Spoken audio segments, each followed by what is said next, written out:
Yo, hey, yo, the morning after the night before. Exciting night's boxing.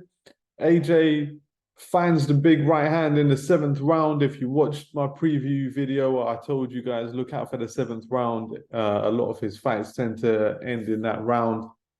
And last night was no different. What can you say about the performance? It started off pretty cagey, right? And I think something that's probably frustrating for AJ fans is that when he was coming through, and even when he was on his initial title reign, we were used to seeing threes and fours from him. We were used to seeing two-fisted combinations. But now it seems to be a lot more circumspect. Everything is about like the jab and maybe a 1-2, right? So it's very much about ones and twos and not the threes, fours, or even fives that we saw when he was coming up and he was a wrecking machine. I feel like you have to just call it how you see it, right? That tentativity or whatever, yeah, that tentativeness is still there. And I don't feel like that conviction and that willingness to walk through fire to land the third and the fourth shot is there anymore. There is definitely a fear of being countered and I'm not sure what can be done about that. I think the next AJ you see is going to be dramatically better, right? Because he's got the confidence of the one punch knockout. He knows he can, once he lands, that it's over for people. And so maybe he will be, a little bit more minded to put together those combinations. It was a beautiful combination that ended it in the end, touching the glove with the left hand, going down low, to bring his hands down. And then you caught Helenius with the overhand looping right hand, and you see the Helenius trying to rock back to avoid it, but rocking back with your back up against the ropes is just asking for trouble. Got caught with a flush one. Helenius looked in trouble. Pleased to see that he looked okay by the end of it. That's his second brutal knockout. Wilder, he got knocked out bad. AJ, he got knocked out bad. And I think there's been a couple before that as well. So at this stage, hopefully the Nordic Nightmare got a nice little payoff and he can walk off into the sunset because, yeah, this isn't the sport to be getting knocked out by heavyweights, man. Um, so yeah, I mean, I feel like there isn't too much more to say other than that. Looked tentative in the first few rounds, didn't seem like he wanted to really commit. Um, I think he was struggling a little bit to get his timing off. It was interesting to see how quickly the O2 got on his back.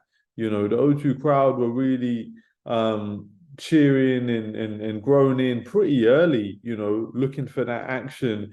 And but yeah, AJ, I mean, I'm sure you can all imagine what we'll say in the interviews that he's about trying to perfect his craft with his coach. And I mean, Tony Bellew was in at one point, a man was tempted to just turn off the sound because like it wasn't even commentary.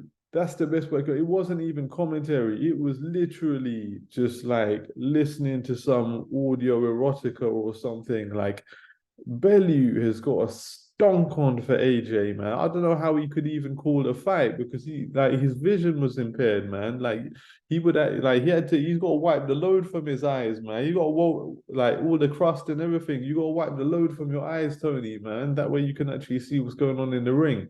Like it was some serious fanboyism going on. But listen, it is what it is with the zone. And yeah, looking forward to the Wilder fight now. I think the way my opinion on that hasn't really changed. I think AJ will be better, definitely, from having that confidence. And maybe he'll be more willing to put together threes and fours, which is ultimately what you have to do, right? I don't think you're going to be able to jab and 1-2 your way to victory against Wilder. But Wilder just he punches too hard, and AJ still got that hesitancy in there. And as soon as he gets in there with someone that he knows that can punch back, I feel like he's gonna freeze up a little bit. He's gonna overthink it. And that is what it is, right? That's AJ's problem. And if anything, like maybe the extra like braveness that he'll get from this one punch KO will just like, you know, get him out of there sooner. But we haven't seen a lot from Wilder as well. We have to say that, you know, we saw him fight against Helenius, dude. That was maybe going about 18 months now. I think by the time he gets in the ring, he would have had like, you know, one fight in over 2 years. So like from that one round, like how much credit can we apportion to Wilder? I'm not really sure either. But the one thing that we do know is that Wilder ain't going to be afraid to throw, right? And that's one thing you generally don't have to worry about.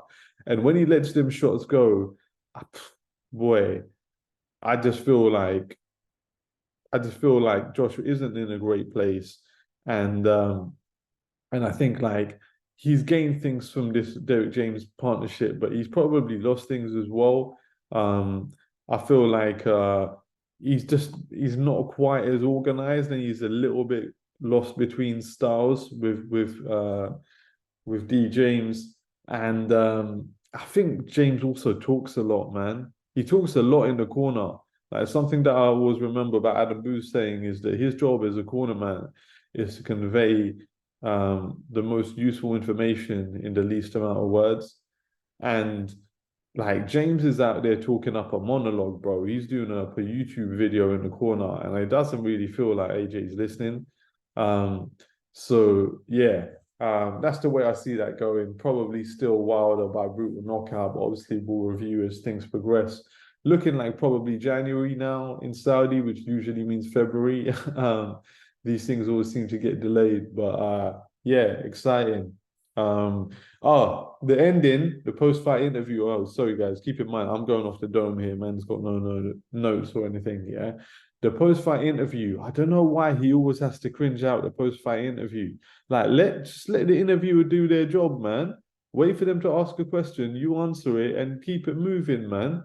What's with like, oh no, I'm in a rush, I gotta go, or blah blah blah, and then like, oh my back hurts because I'm carrying the division. Like, oh bro, it was mad cringe, bro. Like, I think there was a, let's see if I can read it out still. So there was something posted in my boxing WhatsApp group. It was a tweet about AJ, and I felt like it just hit the nail on the head, right? So um the tweet is he tries too hard, does AJ. He tries to be the tough gangster. He tries to be the PR poster boy. He tries to be the philosophical genius in interviews, and he looks silly every time he tries that hard. Boy, let's leave it at that, right? I feel like that pretty much nailed it. Peace.